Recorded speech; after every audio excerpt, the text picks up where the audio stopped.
Welcome back to Farming Simulator 25 on Riverbend Springs. This month and the next one in September are going to be critical times to get this farm off to a good start. But we've got a lot of work to do and several plans we need to get in action. So let's get going.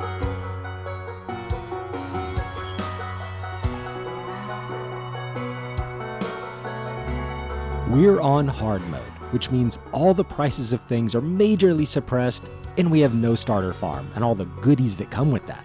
No contracts, and all the difficulties turned on. Last time, we bought a small grass field as our first field, so we're baling it. To do this as cheaply as possible, we're leasing a separate baler and wrapper. We will need to turn this grass into silage to make a profit. Even then, we need to watch our expenses and revenue carefully. On easy mode, silage bales are worth about $360 a liter. Here on hard mode, we only get about $120, one-third of the price. So we need to be smart.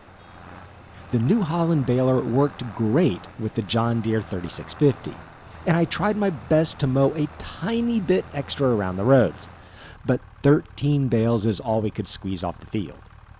Time to return the baler to the store before we pay another hourly fee and get our wrapper. I had thought about saving myself a trip and getting the baler and wrapper together, but if the baling and wrapping took longer than an hour, we'd get hit with extra fees, and we couldn't take that risk. So one at a time. But it really does feel like a short ride across the ferry. That road literally goes right to our farm.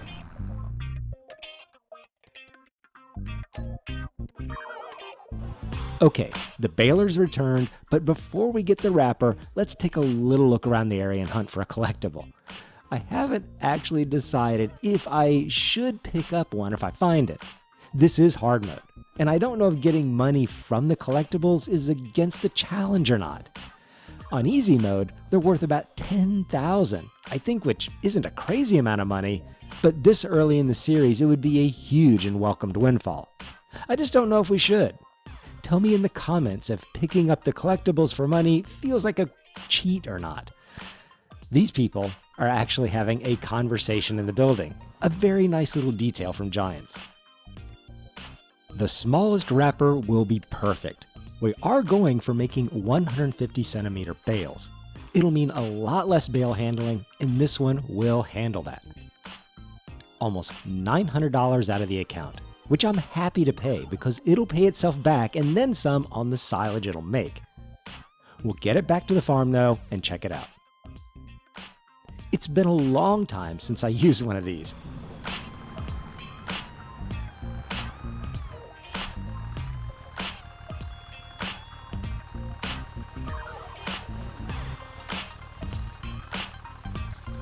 So, this feels like it'll work out great.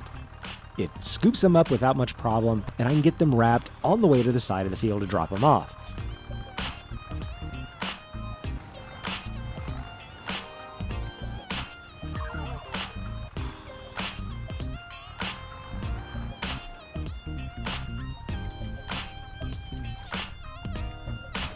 Alright, that was super quick and pretty enjoyable.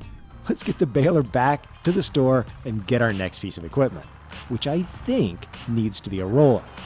We need to roll that grass field to give it a second application of fertilizer. First though, let's buy one of these. Every good struggling farmer needs a chainsaw. I've got plans for this very soon. We will lease the grass roller. It's well worth the price to boost the grass yield. Let's get it back to the farm.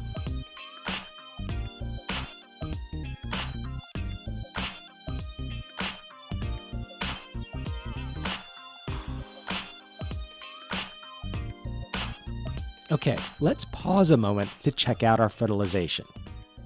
Yes, dark blue, our second application.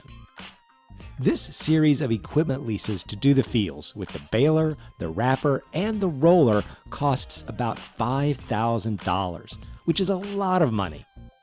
I did a little quick calculation, and it'll take almost 8 of the mid-size bales to break even on the rental fees.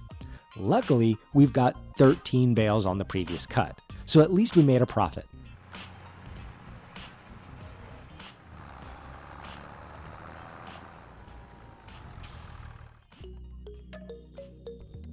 Okay, the roller's returned.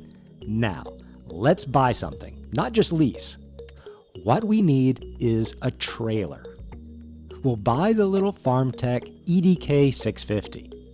This is what it looks like in the store, and this is what it looks like in real life. Magnificent. We are going to change it a little though. We don't need any sides on it for now because we're just using it more as a bale trailer and a flatbed for now.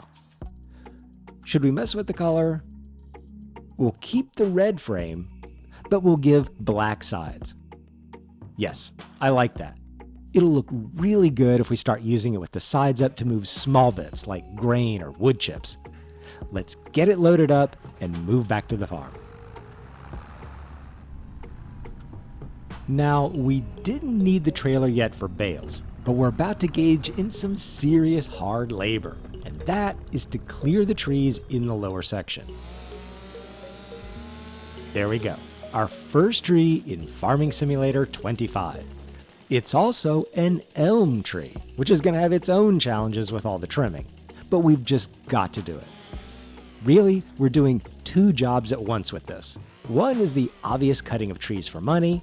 It's a very common way to get going on a farm, but also, we just need the trees gone. I think we'll get the most productivity out of this land with the trees cleared, and the area turned into more workable land. So let's keep cutting.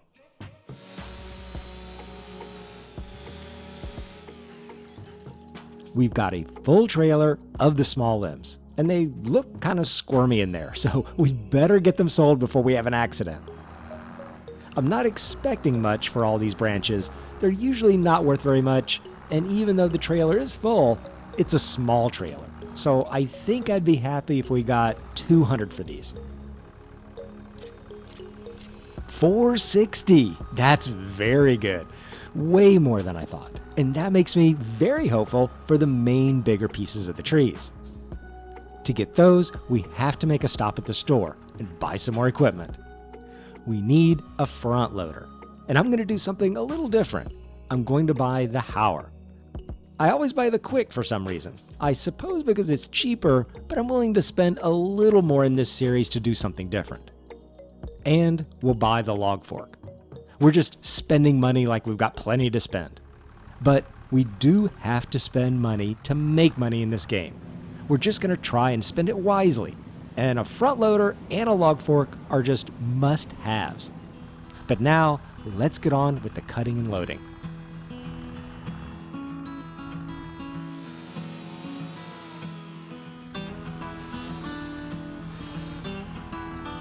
Okay, we've got a pretty full trailer. Let's get these sold. I tried something a little different with my setup for loading. I set up my joystick to be able to move the tractor around and operate the front loader to see if it would be easier or smoother.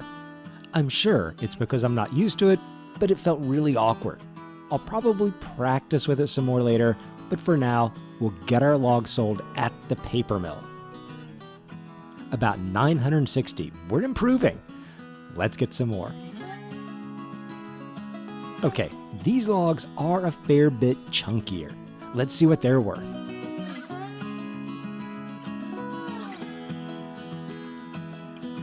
About 1,500. Our sales are going up, and we've got more trees to process. Okay, this trunk is clearly right at our weight limit to lift. Maybe even a little bit more. But if I'm careful, I think we can wrangle it on there.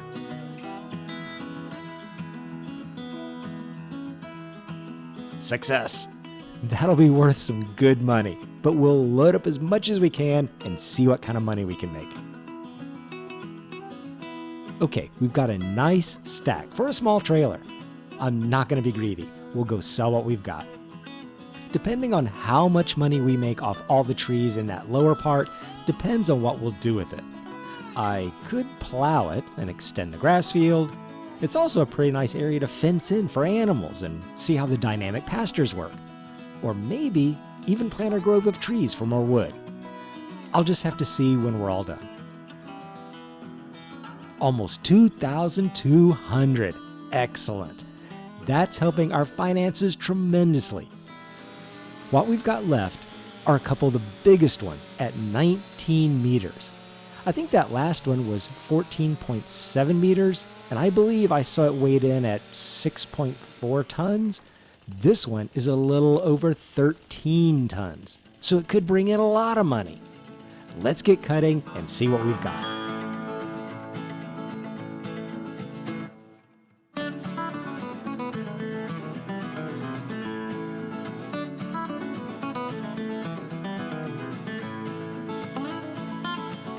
All right, this is some of the bigger branches, still not the main trunk.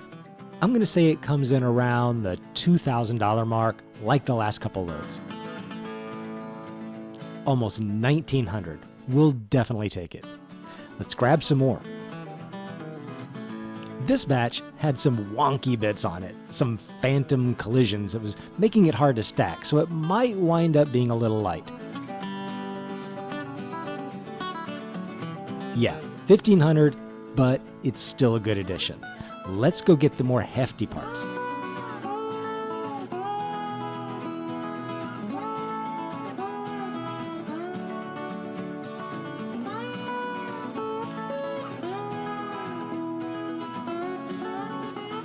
All right, there's no way we can lift that, at least not without more counterweight.